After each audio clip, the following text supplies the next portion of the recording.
All right, welcome everybody to Fantasy Football Today Express. Let's talk about Dave Richards' most wanted players for 2024. All right, Dave, a list of 6 players that are on your most wanted list. Dave's most wanted. What do we got?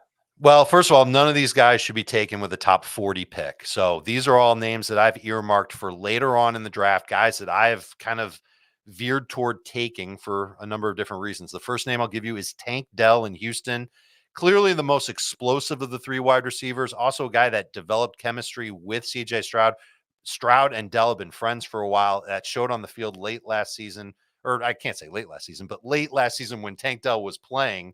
They seem to be on the same page. Dell seemed to be a go-to guy at times for CJ Stroud. And I know that we're adding Stephon Diggs into the mix, but I think those big plays, those hype plays that Tank Dell will make could help carry him if he stays healthy all season long.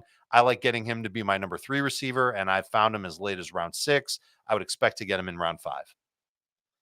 Yeah, Diggs, good buzz out of training camp, but obviously that's not affecting your call there. So Tank Dell is number 1. Who's number 2? Tyjae Spears for now is a really good value on draft day. And we've talked about it on the main FFT show, Adam, that the Titans intend to use Spears and Tony Pollard as a rotation. We've watched Tony Pollard for years, and he's had moments where he's been awesome, and he's had a lot more moments where he's just okay. And I think that Tyjae Spears, if he's going to get the same amount of playing time as Tony Pollard, and if he's a little bit more of an efficient running back and maybe even a more explosive running back than Tony Pollard, and maybe, as he proved last year, can be a better passing downs running back than somebody like Tony Pollard. I know Pollard can catch the ball too, but last year Spears had that role for that version of the Titans offense.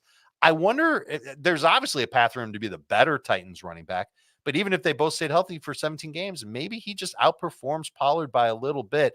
I don't think there will be designed roles for each of these running backs. I really think that they are just going to use them in a rotation that's kind of random. And I want the value of Tyjae Spears. And I had this thought: what if Tyjae Spears' ADP goes higher than Tony Pollard's? Would I then jump on the Tony Pollard bandwagon? I don't think I would. I would change my colors. No, I wouldn't. I would stay with Tyjae Spears and keep him as the Titans running back that I'd want the most. All right. Yeah. Tyjae, I hope his value, stays pretty low.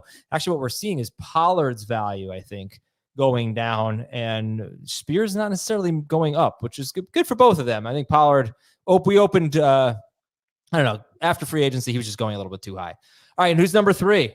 Number 3 is Joe Burrow, and we've seen it from him before. When he's been healthy, the receiving core's been healthy, everything's good in Cincy, his numbers can pop. He's got the potential to get you an average of 26 fantasy points per game in a 6-point per passing touchdown league. That's really good. And we're getting him sometimes as late as quarterback 8 in fantasy drafts.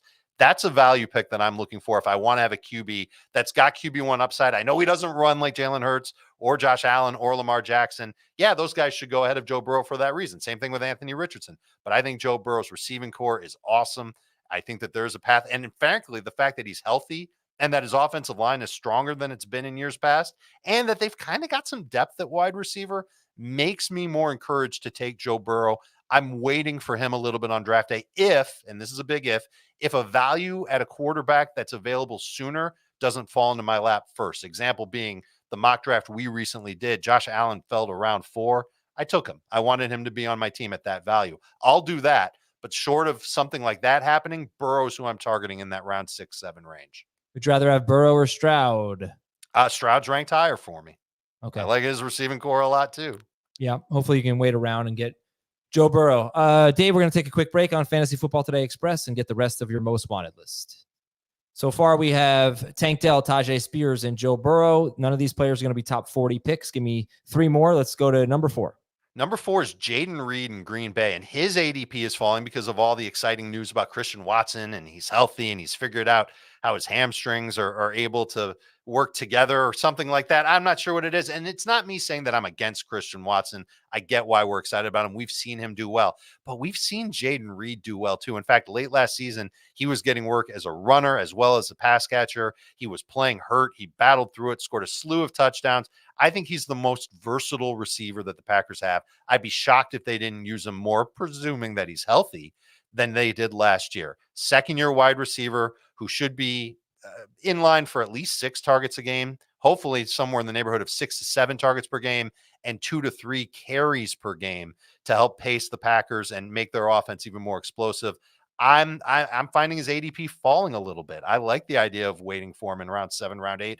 I'm okay with him being my wide receiver 3 to begin the year. Yeah, and I would put Christian Watson, I guess, on my most wanted list. I prefer him to Jayden Reed. I think he's a better player, capable of doing more. And if he stays healthy, he would, I think, be on the field more than Jayden Reed, who played in the slot about 75% of the time last year and may not be on the field in all 2 receiver sets. So and Watson does go a little bit later than Reed still. So he'd be on my list. All right, Dave, number 5. The only pushback I give you is that I don't know how much the Packers are going to play more 2 tight end formations or 2 running back formations compared to the rest of the league. I don't think they'll do that. I think they'll be in 11 personnel quite a bit. No, the next one is Brock Bowers. Around 20th or so in the LaFleur era. That's kind of like where they live. That's fine. I can deal with that.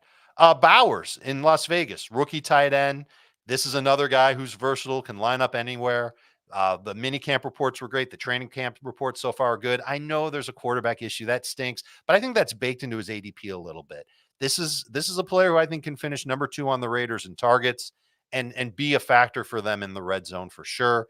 And I'm looking for him around pick 90. I think that's like right around where his ADP is. That's round 8. There have been drafts that I'm in where he slides and I've already got a tight end. I take Bowers anyway, because I think he can end up being maybe even a flex for my fantasy team over the course of the season. Just a supreme talent in a situation where I think he can get some work. And let's get number 6. All right, Dave, number 6 on the most wanted list. Let's keep going west. Let's go to LA, and it's Josh Palmer, who we've seen mesh with Justin Herbert before. We think that Ladd McConkey is going to be the top target getter in LA. We know the Chargers are a team that's not going to throw the ball 600 times this year, but when they do throw the ball, I think McConkey will be on the field. I think Palmer will be on the field pretty much every single down. Those two, along with DJ Chark, have already been working in the 2-minute drill, the hurry up offense, but I think in their 2 tight end sets, and they'll run a lot of that. That's an offense that'll use 2 tight ends quite a bit. I think you'll see Palmer and McConkey on the field a bunch. And he was the go-to guy for us when Keenan Allen or Mike Williams got hurt. That was even as recently as last year. Those guys aren't even on the team. There isn't anybody else that's really established as a veteran or someone that's worked with Justin Herbert on the roster that's better than Josh Palmer. I think it's going to work out to his advantage, and we're finding him late on draft day too. Love having him as my top wide receiver on the bench. Could end up using him as a wide receiver 3 during the season. Someone in our chat named Nathan said, "Can I ask a league advice question?" And I am giving him 10 more seconds to get the question asked, or we're going to end the show, Dave. So I like your glasses, Dave. What? I like your glasses. Why? I've had them for years. I'm just killing time for Nathan here. All right, Nathan, you are out of time. You are out of time. We will not be answering any questions. I am sorry. We have to go. That's Dave Richard. I'm Adam Azer. Have a wonderful weekend, everybody, and we will talk to you on Monday on Fantasy Football Today Express.